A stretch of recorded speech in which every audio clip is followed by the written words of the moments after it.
کہ جب میں نے ریسرچ کرنا شروع کی تو حضرت فاطمہ زہرا سلام اللہ میرے لیے آئیڈیل خاتون نظر آئیں، اور پھر جب میں نے معلومات حاصل کی تو مجھے پتہ چلا کہ حق بنتا ہے کہ یہ بی بی ایسی ہی ہوں اور ان کا گھرانہ ایسا ہی ہو۔ تو امام حسین السلام پر جب یہ ریسرچ کرنے لگے تو ظاہر سی بات ہے کہ امام کی والد اور امام کی والدہ کے اوپر بھی انہوں نے ریسرچ کی، اور والدہ کے اوپر آ کر یہ تھوڑا سا حیران ہو گئے۔ اعوذ باللہ من الشیطان الرجیم، بسم اللہ الرحمن الرحیم۔ ناظرین کرام، السلام علیکم ورحمۃ اللہ وبرکاتہ۔ آج آپ کی خدمت میں ولادت بسعادت عالم غیر معلمہ ام المصائب حضرت زینب کبریٰ سلام اللہ کی ولادت بسعادت کی مبارکباد پیش کرتے ہیں، اور آج ایک ہم ایسی بات آپ کی خدمت میں بیان کرنے جا رہے ہیں جو ویسے تو عمومی طور پر ہمارے ناظرین نے یقیناً سنی ہوگی کہ اہل بیت سے محبت کرنے والے صرف شیعہ حضرات نہیں ہیں، صرف اہل سنت نہیں ہیں، بلکہ جو غیر مسلم ہیں حتیٰ وہ بھی اہل بیت کرام علیہ السلام سے بڑی عقیدت رکھتے ہیں، اور جیسے جیسے ان کی زندگی کے بارے میں انہیں آگاہی ملتی ہے تو شاید اس قدر ان سے محبت اور عقیدت رکھتے ہیں کہ جتنا ایک پیدائشی جو شیعہ ہے اور جس نے کئی عرصے سے باتیں سنی ہیں اہل بیت کے بارے میں لیکن اندر سے ان کی سیرت کو نہیں دیکھا ہے، وہ بھی شاید ایسی محبت نہیں کرتا ہو۔ تو بہت سارے دانشور حضرات ہیں کہ جنہوں نے اہل بیت کے اوپر کام کیا ہے، ان میں سے ایک نام کرسٹوفر کلوہیسی کا ہے جو ساؤتھ افریقہ سے تعلق رکھتے ہیں اور ایک بہت بڑے دانشور ہیں، اور جنہوں نے اپنی جو ابتدائی تعلیمات ہیں وہ ساؤتھ افریقہ کے اندر مکمل کی، اور کیتھولک کرسچن ہے یہ، اور پھر جب اعلیٰ تعلیم کے لیے یہ اٹلی گئے، روم گئے، اور وہاں پر انہوں نے بہت سارے فیلڈز میں کام کرتے کرتے یہاں تک کہ پی ایچ ڈی حاصل کی عربک اینڈ اسلامک اسٹڈیز میں۔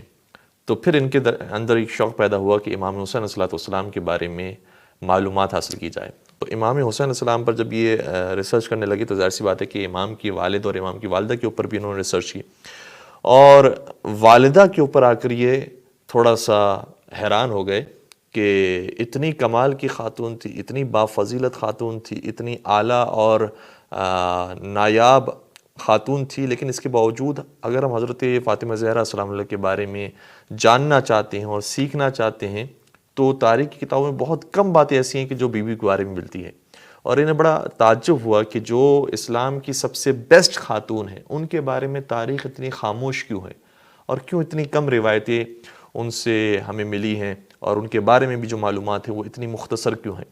تو پھر انہوں نے بہت بھرپور طریقے سے ریسرچ کی اور پھر جا کر ایک کتاب لکھی، اور نہ صرف حضرت فاطمہ زہرا سلام اللہ پر انہوں نے کتاب لکھی بلکہ پھر آگے جا کر حضرت زینب کبریٰ سلام اللہ پر کتاب لکھی، اور پھر جب حضرت زینب پر کتاب لکھی تو پھر انہوں نے کربلا کی جو باقی مائیں ہیں ان کے اوپر بھی کتابیں لکھی۔ ہم جو باتیں آپ کی خدمت بیان کر رہے ہیں اس کے لیے کچھ ویب سائٹس کے اشارے بھی دے رہے ہیں، میں ملاحظہ کیجیے گا۔ یہ جارجیا پریس کی ویب سائٹ ہے جس میں کرسٹوفر پال کلوہیسی کے بارے میں کچھ باتیں بیان کی گئی ہیں۔ جو ہم نے آپ کو ابھی انٹروڈکشن دیا ہے وہ اس ویب سائٹ پر موجود ہے جیسا کہ ہم نے بیان کیا ہے، اور جو ان کی 4 کتابیں ہیں ان کی تفصیلات ایک دوسری ویب سائٹ پر موجود ہے، اسے بھی ملاحظہ کیجیے گا۔ 4 کتابیں جو اب تک پریسٹ کرسٹوفر لکھ چکے ہیں وہ یہ ہیں۔ ایک کتاب ہے فاطمہ ڈاٹر آف محمد، دوسری کتاب ہے ہاف آف مائی ہارٹ یعنی حضرت زینب کبریٰ سلام علیہا، اور تیسری کتاب ہے وومن ان شیعزم جو لکھی گئی ہے کربلا کی شیر دل ماؤں کے بارے میں، اور پھر ایک اور کتاب ہے وومن ان اسلامک بائیوگرافیکل کلیکشنز، اور اس موضوع کے اوپر بھی انہوں نے ایک کتاب لکھی ہے۔ ایک ان کی کلپ آج کل جو ہم نے دیکھی اور اس میں بڑے خوبصورت طریقے سے انہوں نے بیان کیا ہے کہ کیوں ان کی اتنی زیادہ محبت شہزادی حضرت فاطمہ زہرا سے بھی ہے اور شہزادی حضرت زینب کبریٰ سلام اللہ سے بھی ہے۔ اس میں بیان کرتے ہیں کہ جب میں نے ریسرچ کرنا شروع کی تو حضرت فاطمہ زہرا سلام اللہ میرے لیے آئیڈیل خاتون نظر آئیں، اور پھر جب میں نے معلومات حاصل کی تو مجھے پتہ چلا کہ حق بنتا ہے کہ یہ بی بی ایسی ہی ہوں اور ان کا گھرانہ ایسا ہی ہو۔ پھر کہتے ہیں کہ جب میں نے حضرت زہرا سلام اللہ پر ریسرچ اپنی کر لی تو ایک گیدرنگ تھی جس کے اندر ہم سارے پروفیسرز ساتھ بیٹھے ہوئے تھے کہ جنہوں نے اسلامک لٹریچر اور عربک پر کام کیا ہوا تھا۔ تو میں نے ان کے سامنے ایک بات رکھی کہ کیوں نہ ہم خواتین جو اسلام کے اندر اعلیٰ کردار ادا کرنے والی تھیں ان کے اوپر کتاب لکھیں، چونکہ مسلمانوں نے شروع سے خواتین کو نگلیکٹ کیا ہے اور خواتین کے اوپر کوئی خاص کام نہیں کیا ہے، اور خواتین کا ذکر اسلامک لٹریچر کے اندر بہت کم نظر آتا ہے، تو کیوں نہ ہم یہ کام انجام دیں۔ اور جب یہ ڈسکشن ہو رہی تھی تو میں نے کہا کہ بہترین بات کی آپ نے، اور ہم شروع کرتے ہیں کام کو کربلا کی ماؤں سے۔ تو اس وقت تو سب نے ایگری کر لیا تھا، لیکن کہتے ہیں کہ میں نے ہی اس کام کو سنجیدگی سے لیا اور اس کو پائے تکمیل تک پہنچایا۔ اور چونکہ میں حضرت زہرا پر کام کر چکا تھا تو میں نے اس میٹنگ کے اندر بھی کہا کہ میں حضرت زینب کبریٰ سلام علیہ پر کام کرنا چاہتا ہوں، اور حضرت زینب کی میں ہسٹری دیکھنا چاہتا ہوں۔ تو حضرت زینب کی جب میں نے لائف ہسٹری پڑھنا شروع کی تو کہہ رہے تھے کہ مجھ سے رہا نہیں گیا کہ یہ کس طرح کی بہادر اور کس طرح کی صابرہ خاتون ہے کہ انسان تصور نہیں کر سکتا۔ اور پھر انہوں نے ایک بات کی کہ میرا ویسے ہی آدھا دل تو جناب سیدہ زہرا سلام اللہ کے لیے مائل ہو چکا تھا، اور پھر میرا آدھا دل حضرت زینب کبریٰ سلام اللہ کی طرف مائل ہوا کہ ان دو خواتین سے زیادہ بیسٹ خواتین ہمیں تاریخ اسلام کے اندر نظر نہیں آتی، بلکہ تاریخ بشریت میں نظر نہیں آتی۔ اور پھر انہوں نے جو سیکنڈ کتاب لکھی حضرت زینب کبریٰ سلام اللہ پر، اس کا نام بھی رکھا کہ ہاف آف مائی ہارٹ، یعنی میرے دل کا آدھا حصہ حضرت زینب کبریٰ سلام اللہ۔ پھر وہ کہتے ہیں کہ جب ہم بی بی کی لائف ہسٹری دیکھتے ہیں تو اندازہ یہ ہوتا ہے کہ کربلا کے واقعے سے پہلے تک، مدینہ سے لے کر کربلا تک، بی بی ہر موقع پر پریشان نظر آتی ہیں اپنے بھائی کے لیے، اہل بیت کے لیے، کہ اب ہم وہاں جا رہے ہیں تو ہمارا کیا ہوگا، اب ہم یہاں سے نکلنے ہیں تو بھیا آپ کا کیا ہوگا۔ اور اس طریقے سے مسلسل ہمیں واقعات ملتے ہیں، یہاں تک کہ شب عاشور تک واقعات ہمیں مسلسل نظر آتے ہیں کہ بھیا آپ کسی طریقے سے اپنی جان بچا لیجئے، اور آپ چلے جائیں گے تو ہمارا کیا بنے گا۔ اور بہت زیادہ پریشان مضطرب ہمیں نظر آتی ہے شہزادی زینب کبریٰ شب عاشور تک۔ لیکن وہ شہزادی کے جو کربلا کے واقعے سے پہلے تک اتنی پریشان تھی، کہتے مجھے نہیں سمجھ میں آتا کہ کیسے عاشور کے دن اتنی مطمئن ہو گئی کہ حتیٰ نہ صرف مشکلات کو برداشت کیا بلکہ اپنے بھائی کا حوصلہ بھی بڑھایا، اور اپنے بھائی کا ساتھ دینے کے لیے بھی خیمے سے باہر نکلی، اور کہا کہ 3 مقامات ایسے ہیں کہ جو مجھے یاد رہ گئے ہیں تاریخ کے اندر، کہ جو عاشور کے دن شہزادی اپنے خیمے سے باہر نکلی، ایک حضرت علی اکبر علیہ السلام کے لاشے کے لیے اور اپنے بھائی کو سہارا دیا، دوسرا عبداللہ بن حسن کے لیے، اور تیسرا خود امام حسین علیہ السلام پر گریہ کرنے کے لیے اور امام حسین علیہ السلام کی حالت کو دریافت کرنے کے لیے۔ اور پھر کہتے ہیں کہ جو عاشور کا دن تھا اس کے بعد سے پورے اہل بیت کو چلانے والی حضرت زینب کبریٰ سلام اللہ ہے، یعنی مرکز ہے حضرت زینب کبریٰ پورے گھرانے اہل بیت کے لیے۔ کوفہ میں جائیں، شام میں جائیں، دربار میں جائیں، بازار میں جائیں، راستوں میں جائیں، تمام پریشانیوں سے نکالنے والی صرف ایک بہادر خاتون ہے کہ جس کا نام ہے زینب۔ اور پھر کہتے ہیں کہ بہادری ایسا نہیں ہے کہ جس کو مردوں کے ساتھ جوڑ دیا جائے، کہ جہاں پر بھی بہادری کا نام آئے اس کا مطلب یہ کہ مردوں جیسی بہادری کا نہیں۔ بہادری ایک ایسی صفت ہے کہ جو انسانی صفت ہے، عورت کے اندر بھی ہو سکتی ہے، مرد کے اندر بھی ہو سکتی ہے۔ مرد کے اندر اس کا جلوہ اور ہے، اور عورت اگر شجاع ہو تو اس کا جلوہ اور ہے۔ اور ہمیں عورت اور مستور خاتون کی حیثیت سے جو بیسٹ اگزامپل مل سکتی ہے بہادری کی، وہ حضرت زینب کبریٰ سلام اللہ کی صورت میں ہے، کہ بالکل پاک دامنی کے ساتھ انتہائی نیک اور شریفانہ انداز میں پورے اپنے حق کا اظہار کیا ہے اور باطل کے منہ پہ تماچا لگایا ہے۔ اور کہا کہ یہ سلسلہ چلتا رہا یہاں تک کہ جب شام میں بی بی پہنچی اور شام میں خطبہ بیان کیا ہے تو وہاں پر پھر جو شیعہ کے بقول، چونکہ ابھی تک انہوں نے اظہار تشیع نہیں کیا ہے، کہتے ہیں جو شیعہ کے بقول، ویسے تو امام زین العابدین علیہ السلام تھے، لیکن اس وقت تک انہوں نے بظاہر کوئی بڑا کارنامہ جو نظر آنے والا ہو انجام نہیں دیا تھا۔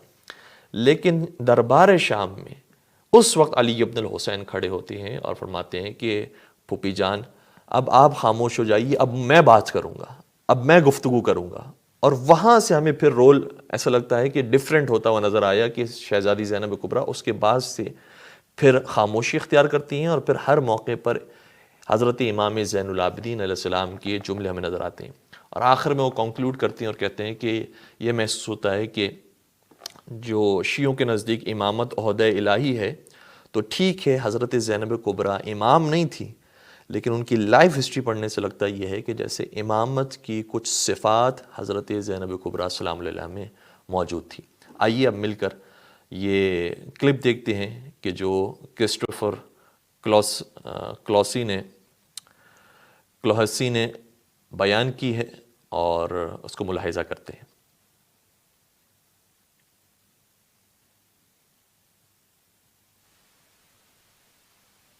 Father Christopher, thank you for joining us. It's a pleasure to have you on the Progeny podcast. Considering you are a priest, what made you get into studying and lecturing about Islam? It started really with Fatima, Lady Fatima, because I was researching Hussein, and of course you have to then read about his mother. Yeah. And I was quite shocked that there's so much devotion to Fatima and so little written about her. She was a real person and played a fundamental role in the very start of the preaching of the Prophet. And therefore you can't just, have holy books about her. You need to discover who she was. So I decided to do my doctoral thesis on her.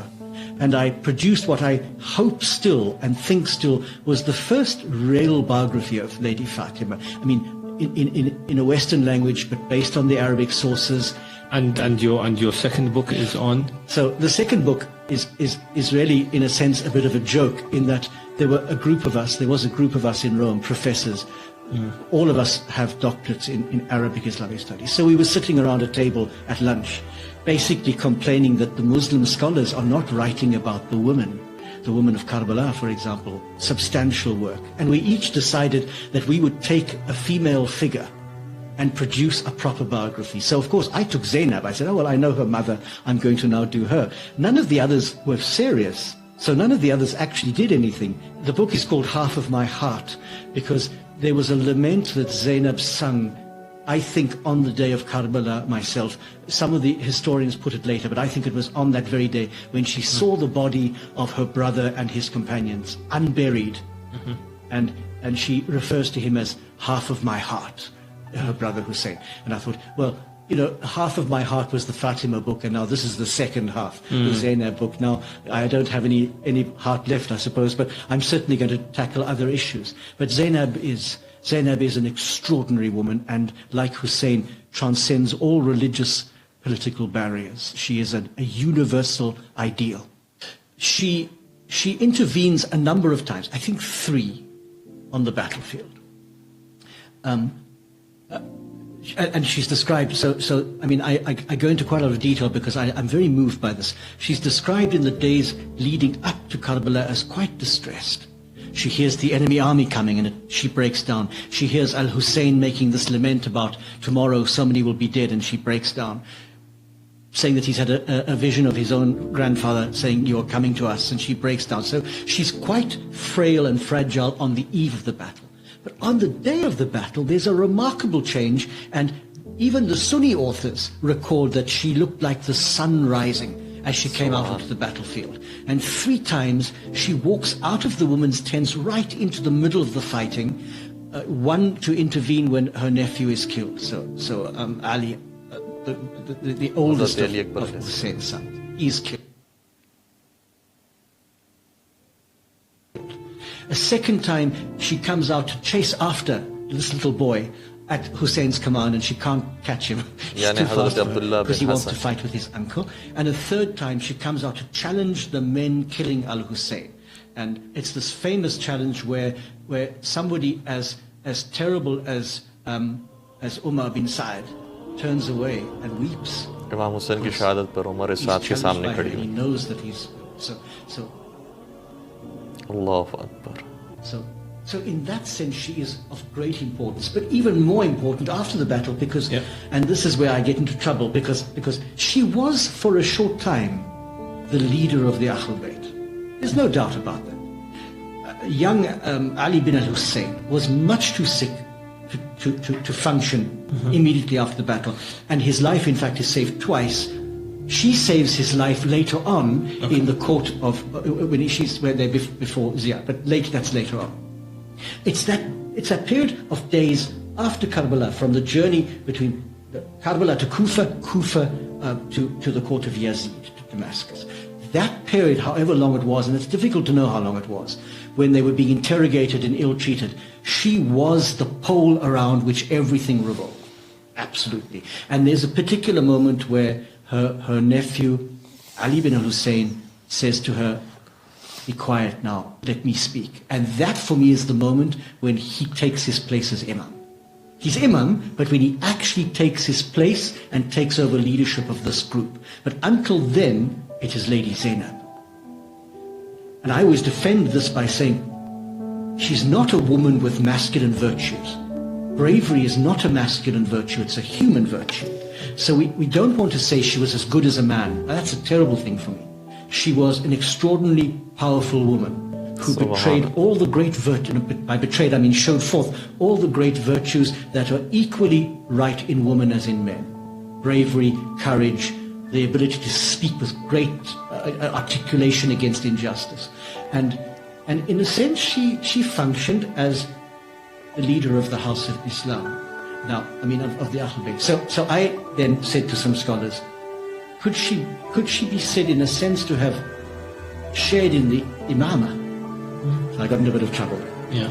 And I understand. Yeah, because but because the imamah is something more than that. But she certainly possessed some of the qualities that are crucial to imamah. Subhanallah. She did.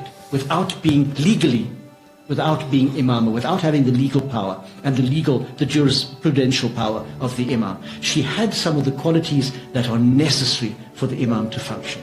Of that I'm sure.